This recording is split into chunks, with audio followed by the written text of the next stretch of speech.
Welcome to the Defeat the Drama podcast, where you'll learn tips, tricks, and strategies to help you gain clarity, find purpose, live boldly, and defeat the drama in leadership and life.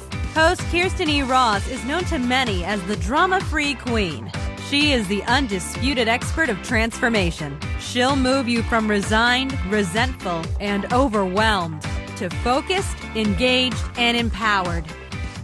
Welcome to the Defeat the Drama podcast. I'm Kirsten Rush, your host, and this is episode number 44. Drama zaps energy, steals focus, and is the arch enemy to success. So let's defeat some drama now. So in today's episode, I'm actually going to talk about puzzles, believe it or not. But let me continue and you'll understand very quickly. So recently I was working with a client and we got talking about puzzles. I don't remember why, but we were discussing how he likes to work.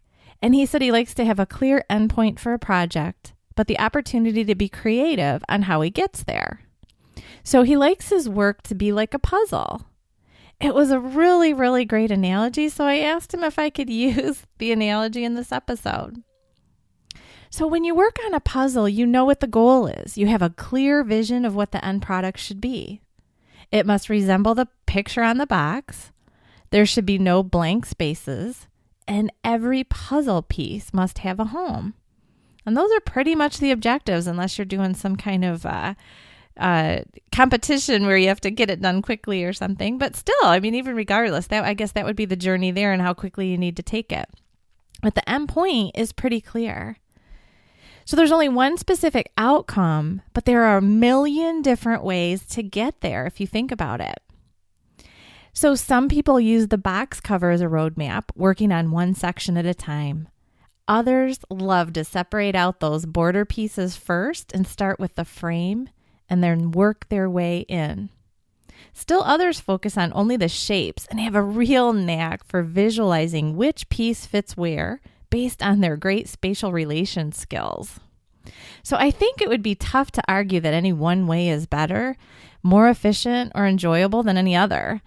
Although if you're a real puzzle enthusiast, you might want to wage a debate on that. I'm not a big puzzle fan, so from my perspective, I can't imagine why any one way would be better than another. So it really got me thinking about the different ways I could create an analogy around describing how my new clients lead, because I see so many different funky things happening.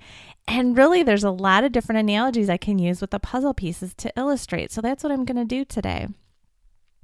So have you ever done a puzzle with someone standing over your shoulder, giving you unsolicited pointers? It can get really annoying as they're constantly pointing out which piece goes where. You end up losing your concentration, dropping the piece you were focusing on to work on the one they prefer. So in business, it reduces enjoyment, takes away the personal sense of accomplishment, and probably makes the puzzle-making process less efficient. How about trying to put together a complicated puzzle without the aid of the picture on the box cover? So when you can't visualize the end point, it's much more difficult to get there. What about working on 4 or 5 puzzle pieces at once, all from one pile of pieces? How confusing would that be? But in your business, are your employees working that way? So if they're working from a million different puzzle pieces all in a big pile, there's so many outcomes and different resources that need to be deciphered and allocated all at once that becomes confusing and overwhelming. Have you ever gotten to the end of the hard work of completing the puzzle only to find that terrible thing that you have 1 or 2 missing pieces and you can't fully complete the job? So this got me thinking, if you're missing resources at work, you can't complete the task. Is that ever happening in your business?